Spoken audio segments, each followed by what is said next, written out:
Welcome back friends. तो बहुत सारे एस्पिरेंट का कहना था कि एक वीडियो आनी चाहिए आपकी, बहुत डिमोटिवेट हो गए हैं। तो आज हम 3 चीज़ों पे बात करने वाले हैं। सबसे पहली बात कि जीकेएसएसपी एग्ज़ाम जो है कब तक कंडक्ट करवा सकता है, अप्रॉक्सीमेटली क्या डेट रह सकती है, उस हिसाब से अपनी प्रिपरेशन हम करें, यही एस्पिरेंट का कहना है। दूसरा कि जेएंडके एस्पिरेंट के बारे में स्टूडेंट सोच रहे होंगे कि एस्पिरेंट अभी क्या कर रहे होंगे। बहुत सारे स्टूडेंट्स का सोचना होता है कि क्या कर रहे हैं, पढ़ रहे हैं कि मैं ही नहीं पढ़ रहा हूँ कि बाकी भी नहीं पढ़ रहे हैं, ऐसा एस्पिरेंट का सोचना होता है। तीसरी बात ये कि स्टूडेंट सोचते हैं अभी स्टडी प्लान कैसा होना चाहिए, अभी एग्ज़ाम का कोई पता नहीं चल रहा है, अभी स्टडी प्लान होना चाहिए, नहीं होना चाहिए या कैसा होना चाहिए। तो आज हम यही 3 बातें करने वाले हैं, तो आइए स्टार्ट करते हैं। सबसे पहले अगर हम बात करें वीएलडब्ल्यू के रिलेटेड ही हम ज़्यादातर बात करेंगे, उसके अलावा एफडब्ल्यू एस्पिरेंट भी हमारे साथ जुड़ सकते हैं। तो ये एग्ज़ाम के बाद मैं यहीं पहले आपको बता दूं, फिर उसके बाद हम आगे चलते हैं। आगे हम थोड़ा सा सिलेबस को डिस्कशन करेंगे, थोड़ी एक स्ट्रेटजी भी हम यहाँ पर देखने की कोशिश करेंगे। लेकिन जहाँ तक एग्ज़ाम की बात करें, देखो 17 या 19 अप्रॉक्सीमेटली, आई थिंक 19 अप्रैल को जो है हियरिंग है नेक्स्ट कोर्ट में। तो हो सकता है इस हियरिंग में इसका कुछ हल हो जाए, ना हुआ तो एक दो हियरिंग रख लो और अब चलो 10 दिन का गैप लेके 20 दिन अब और हेयरिंग रखो, just after the outcoming of the result. जो कोर्ट का अगर पॉजिटिव है नेगेटिव है, जो भी रिजल्ट आएगा कोर्ट का, जस्ट आफ्टर द रिजल्ट जो है ये जो एग्ज़ाम कैलेंडर है वो रिलीज़ हो जाएगा। इतना तो सब समझ सकते हैं, ठीक है। जो एस्पिरेंट हैं वो भी, क्योंकि एलजी साहब का ही कहना था कि जब कोर्ट का हल हो जाएगा मसला तो उसके बाद जो है एग्ज़ाम होंगे। तो जो ही कोर्ट का मसला हल होता है, मोस्टली एस्पिरेंट जो है डिमांड करेंगे कि एग्ज़ाम जल्दी कंडक्ट हो जाए।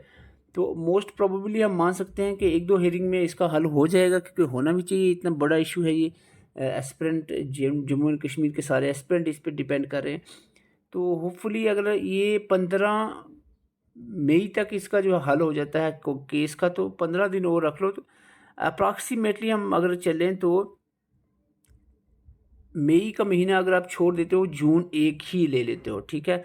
अगर हम 1 जून भी लेते हैं तो हमारे पास लगभग 20 और 30 50 दिन बचते हैं हमारे पास। जून 1, अगर 1 जून को हम एग्ज़ाम मान के चलते हैं, जल्दी भी हो सकते हैं, तो 50 डेज़ हम यहाँ पर अगर आपको 1 जून को अगर हम एग्ज़ाम को लेकर चलते हैं, 1 जून को लेकर चलते हैं, तो अप्रॉक्सीमेट हमारे पास ये है 50 दिन बचते हैं। 50 दिन 1 जून को भी अगर हम लेके चलते हैं, तब हम मैक्सिमम हम केस में ये देखते हैं कि हमारे पास 50 दिन बचते हैं। अब उसी हिसाब से हमारी स्ट्रेटजी है। 50 दिन बचते हैं, इसका मतलब ये तो नहीं है कि हम बिल्कुल ही छोड़ देंगे। 50 दिन है, इसका मतलब बिल्कुल भी ये नहीं होना चाहिए कि अब हमारे पास बहुत टाइम है, हम अपनी प्रिपरेशन को रोक देते हैं। तो आज हम बात करने वाले हैं स्पेशली जो है वीएलडब्ल्यू एस्पिरेंट्स की बात करें, मोस्टली हमारे साथ वीएलडब्ल्यू के एस्पिरेंट जुड़े हैं। हम 7-8 महीने से वीएलडब्ल्यू की ही प्रिपरेशन करवा रहे थे। ऑलमोस्ट जो है हमारा सिलेबस भी कवर हो चुका है, तो इसलिए हम स्पेशली वीएलडब्ल्यू की बात करेंगे। हालांकि हमारे साथ एफडब्ल्यू या बाकी जितने भी बड़े एग्जाम हो रहे हैं उनके एस्पिरेंट हमारे साथ जुड़ सकते हैं, जस्ट एज अ मोटिवेशन के लिए। तो आइए स्टार्ट करते हैं। सबसे पहले अगर हम देखें वीएलडब्ल्यू का सिलेबस, बार बार डिस्कस करने का यही होता है कि माइंड थोड़ा रिफ्रेश हो जाता है, फिर हमारे जहन में थोड़ी सी फिक्र आती है, टेंशन आती है कि हमें भाई ये चीज़ें करनी है। तो ये इसीलिए ज़रूरी होता है कि बार बार इस चीज़ को डिस्कस किया जाए।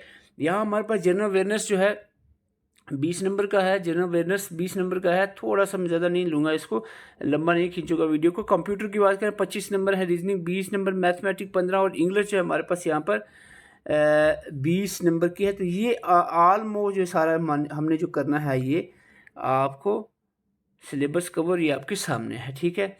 तो अब एक मैंने 10-15 दिन पहले एक वीडियो बनाई थी जिसमें थोड़ी सी स्ट्रेटजी शेयर की थी कि क्या एक अप्रोच होनी चाहिए डिस्कस करने की चीज़ों को। लेकिन सबसे इम्पॉर्टेंट चीज़ ये है कि आपका शेड्यूल टाइम टेबल बना होना चाहिए, तभी आपकी प्रिपरेशन हो सकती है। अदरवाइज़ 50 दिन निकलने में कोई बड़ा अरसा नहीं लगेगा। 50 दिन जैसे इतने दिन निकल गए आज तक, इस तरह से 50 दिन। आपको पता है जब एग्ज़ाम जो है डिफ़र किए गए थे, उस दिन से आज दिन तक कितने दिन हो गए, कोई पता है? और पता है उस दिन से लेकर आज दिन तक बहुत सारे एस्पिरेंट ने अभी तक कुछ भी नहीं पढ़ा। और ये बिल्कुल भी आप अंधेरे में मत रहना कि आप सोच रहे हो कि कोई भी नहीं पढ़ रहा है, छोड़ो दफ़ा करो। ऐसी बात बिल्कुल भी नहीं है। बहुत सारे एस्पिरेंट जो हैं वो डेडिकेटेड होते हैं, लाइब्रेरीज़ में जाते हैं, 5-8 घंटे आसानी से पढ़ते हैं और अपने तरीके से बिल्कुल कंटिन्यू किए हुए हैं। तो इसीलिए आप ऐसा ना हो कि आप इस चक्कर में पड़ जाओ कि कोई नहीं पढ़ रहा है तो आप सोए रह जाओ और कंपटीशन में बहुत बहुत बहुत पीछे चले जाओ और वहाँ से आगे आना इम्पॉसिबल के बराबर हो जाएगा। तो इसीलिए मैं अब बात करूँगा टोटल डेज जो है 40s, क्योंकि 50s में से 10 दिन जो है मैं लगता हो लास्ट फाइनल रिवीजन के लिए, तो 1 जून को एग्ज़ाम मानकर मैं बात कर रहा हूँ। 1 जून को एग्ज़ाम मानकर अगर हम बात करें, अप्रॉक्सीमेट अगर हम डेट लेकर चलते हैं 1 जून, जो पॉसिबल भी है कि ऐसा हो सकता है, तो हमारे पास 50 दिन बचते हैं अप्रॉक्सीमेट। 50 दिन में से हम 10 दिन को फाइनल रिवीजन के लिए रख देते हैं, तो हमारे पास 40 डेज़ बचते हैं। 40 डेज़ को आप इस तरह से डिवाइड करके चल सकते हैं। तो ये मेरी फिर से रिक्वेस्ट रहेगी, 1 महीने पहले भी मैंने यही रिक्वेस्ट की थी आपसे, इस तरह से एक शेड्यूल बनाकर चलें। तो इसमें आप ज़रूर मेरी आप अगर रिक्वेस्ट है, ये बात ज़रूर मानें। जनरल अवेयरनेस को आप 10 दिन दें, जिसमें ये नहीं है कि आपने जो पढ़ा है उसको थोड़ा सा रिवाइज़ कर लो। कंप्यूटर की बात करें तो इस तरह से जो बड़े 20 मार्क्स या 25 मार्क्स का यहाँ पर कंप्यूटर है, तो 10 दिन लेकर चल सकते हैं बिल्कुल डिटेल से, हार्ड लेवल का। मुझे पता है मोस्टली जितने भी इसमें मेरे से जुड़े हैं उन्होंने ऑलमोस्ट कंप्यूटर का सिलेबस कवर कर लिया है। लेकिन अगर आपको अभी अगर वक्त मिल रहा है, 10 दिन और मिल रहे हैं कंप्यूटर के लिए, तो आप चाह सकते हो कि आपको कोई भी शक शुबा है कि थोड़ा हार्ड लेवल की प्रिपरेशन नहीं हुई है, यानी जो अपना होता है बैंकिंग मैंस के लेवल की कंप्यूटर की जो प्रिपरेशन है वो नहीं हुई है, तो आप उस लेवल की प्रिपरेशन भी कर सकते हैं। आप डिफरेंट चैनल्स पे सर्च करें, बुक्स पे देखें। एटलीस्ट कंप्यूटर की जो अरिहंत की बुक है वो तो एटलीस्ट जो है वो मोस्ट इंपॉर्टेंट है, वो आपको अच्छे से पढ़ी होनी चाहिए, याद भी होनी चाहिए। उसके अलावा भी चीज़ें जो है यूट्यूब सब सर्च करके आप उसको प्रिपेयर कर सकते हो। रीजनिंग की बात करें तो हमने अब रीजनिंग की क्लासेस स्टार्ट की हैं। बहुत सारे एस्पिरेंट जो है यहाँ पर नहीं देख रहे हैं रीजनिंग की वीडियोस फ़िलहाल के लिए, लेकिन मेरी यही रिक्वेस्ट रहेगी कि आप ये रीजनिंग की वीडियोस देखें।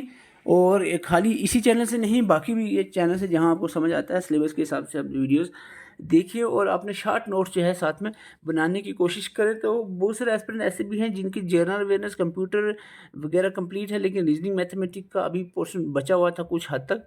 तो ये परफेक्ट टाइम है, 10 दिन का एक शेड्यूल बनाकर आप चल सकते हो, जिसमें रीजनिंग को आप पूरा कवर अप कर सकते हो। इसमें सिलेबस वाइज चीज़ों को सर्च करना है यूट्यूब के ऊपर, और साथ में शॉर्ट की नोट्स बनाने हैं, ठीक है। तो सबसे बड़ी चीज़ क्या होती है? सबसे बड़ी चीज़ होती है कि आपने टाइम देना होता है किसी भी चीज़ के लिए, वो चीज़ हो जाती है। अगर आप किसी को पर्टिकुलर टाइम देते हो ना, वो चीज़ हो जाती है। अगर पर्टिकुलर टाइम नहीं देते, रफली आप किसी भी चीज़ को पढ़ते रहोगे सारे सब्जेक्ट को, कोई भी चीज़ अच्छे से नहीं हो पाएगी। तो ये मेरा यही मानना है, प्रैक्टिकल बात है। तो इसको एक बार आज़मा कर देखें। अगर आप रीज़निंग को 10 दिन देते हैं, सपोज़ आज जो है तारीख है लगभग 11 तारीख है आज, तो 11 से 10 21 तारीख, 21 अप्रैल, 11 अप्रैल से लेकर 21 अप्रैल तक अगर आप जो 10 दिन रीजनिंग को देते हो, तो आपको मैं बता दूं 10 दिन में आप काफ़ी अच्छे से रीजनिंग को कवर कर सकते हो। रीजनिंग की जितनी भी प्रॉब्लम्स हैं जो आपको नहीं समझ आती हैं वो समझ सकते हो। इसमें आपको थोड़ा सा वर्क करना पड़ेगा, सर्च करना पड़ेगा, चीज़ों को ढूंढना पड़ेगा, यूट्यूब पे ढूंढना पड़ेगा, गूगल पे प्रैक्टिस करनी पड़ेगी चीज़ों को। तो ये आप कवर कर सकते हो। इसमें यही होता है कि अगर आपने टाइम दिया है 10 दिन, आपको पता है मुझे 10 दिन मैंने रीजनिंग को दिए हैं, 21 तारीख तक मुझे रीजनिंग को अच्छे से समझना है किसी हाल में भी, तो ये मोस्ट प्रोबेबली ये आप चीज़ कवर कर सकते हो।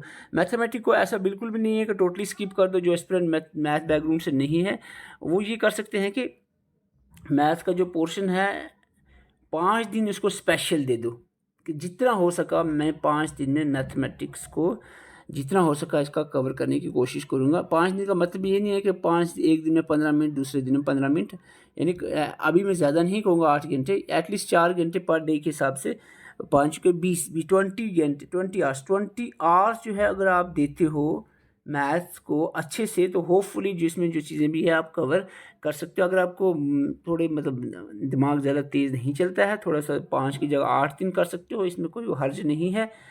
तो फिर उसमें से किसी और ऊपर वाले में से आप 10 से 10 में से इसमें 8 कर सकते हो, 2 दिन इसको मैथ्स को दे सकते हो, ये अल्टर कर सकते हो। इसमें ऐसा नहीं है कि आपको फिक्स ही है, मैं ये कहूँगा यही करो, आप यही करो, ऐसा बिल्कुल नहीं। जो आपको सूटेबल लगता है, जो आपकी प्रिपरेशन को सूट करता है। अगर जनरल अवेयरनेस आपने बहुत हार्ड लेवल की प्रिपेयर की हुई है, इसको और 10 दिन देने की ज़रूरत नहीं है, 3 दिन इसको अच्छे से रिवाइज़ कर दो। इसके 7 दिन जो बच्चे हैं वो रीजनिंग और मैथमेटिक्स में डाल सकते हो, अगर आपको वो पोर्शन वीक है। लेकिन अगर आप ये शेड्यूल देखो, अभी मैं कह रहा हूँ कि 11 तारीख से लेकर 21 अप्रैल तक आपको रीजनिंग पढ़नी है 10 दिन।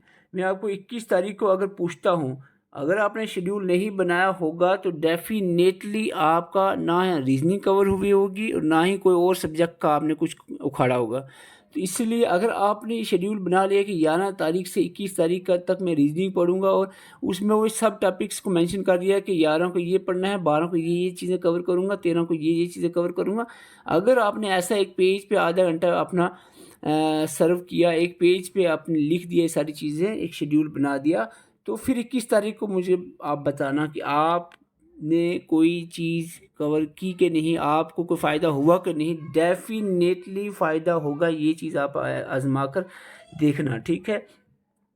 और जहाँ तक बात रही study material book list for VLW की, तो यहाँ पर कंप्यूटर 25 नंबर का है। इसमें आपको वीडियो लेक्चर्स देखने होते हैं पहले, फिर नोट्स से पढ़ें, फिर कंप्यूटर की अरिहान बुक से पढ़ें, फिर MCQ चाहे यूट्यूब हो या गूगल से कवर अप करें। यही एक तरीका होता है प्रिपरेशन करने का। अब जहाँ तक बात आ गई नोट्स की, ये आप 1 या 2 सोर्स से भी हो सकते हैं, अपने भी बनाए हो सकते हैं, 2 अलग डिफरेंट सोर्सेज से भी हो सकते हैं। बुक फ़िलहाल एक ही काफ़ी है इसके लिए। MCQs आप गूगल और यूट्यूब दोनों से सर्च करके पार्टिकुलर टॉपिक के वाइज प्रैक्टिस कर सकते हैं। जनरल अवेयरनेस की वही सिमिलर टेक्निक रहेगी। वीडियोस लेक्चर पहले देखने होते हैं, नोट्स, फिर उसके बाद टर्न कोयल की जीके बुक भी आप यूज़ कर सकते हो, GK some portion of GK के लिए। जीके और JNK की बुक कोई भी आप यूज़ कर सकते हो जो आपको सूटेबल लगती है। MCQs की प्रैक्टिस साथ में करेंगे। ये सारी चीज़ें वो जो एक सब्जेक्ट को प्रिपेयर करने के लिए ज़रूरत होती है। रीजनिंग का थोड़ा अलग रहेगा। रीजनिंग में लेक्चर्स देखने के साथ साथ प्रैक्टिस MCQ बहुत ज़्यादा है, जो यूट्यूब से भी कर सकते हो, गूगल से भी कर सकते हो, और शॉर्ट नोट जो है खुद के इसके बनाने बहुत ज़रूरी है। और इंग्लिश की बात करें तो यहाँ पर इंग्लिश में प्रैक्टिस बहुत ज़्यादा, नोट्स रहेंगे, लेक्चर्स रहेंगे, मैक्सिमम जो है topic wise practice MCQ practice करना इसमें ज़्यादा रहता है। इंग्लिश में जितना ज़्यादा आप प्रैक्टिस करोगे उतनी ज़्यादा प्रॉब्लम्स इंग्लिश की क्वेश्चन सॉल्व कर पाओगे। तो ये इंग्लिश में प्रैक्टिस ज़्यादा होनी चाहिए। इंग्लिश में प्रैक्टिस ही प्रैक्टिस है, इसमें चीज़ें याद करना कम होता है, प्रैक्टिस ज़्यादा होती है। मैथमेटिक्स की बात करें तो वही बात आती है, इसमें शॉर्ट नोट्स भी आप बना सकते हैं, मेक शॉर्ट नोट्स और practice MCQ after watching the lectures. First thing is to watch the lecture. और 1 सोर्स से 2 सोर्स से 3 सोर्स से 4-5 सोर्सेज, जितनी भी सोर्सेज से आप देख सकते हो, टाइम है। और जहाँ से आपको समझ आता है वहाँ से आप उसको पकड़ लें और उसको लेकर आगे चल सकते हैं। सपोज एक जगह पे एक चीज़ अच्छे से समझाई होती है, दूसरी जगह पे दूसरी चीज़ आपको मिलेगी, तो इस तरह से एक जगह पे बिल्कुल बैठ जाना।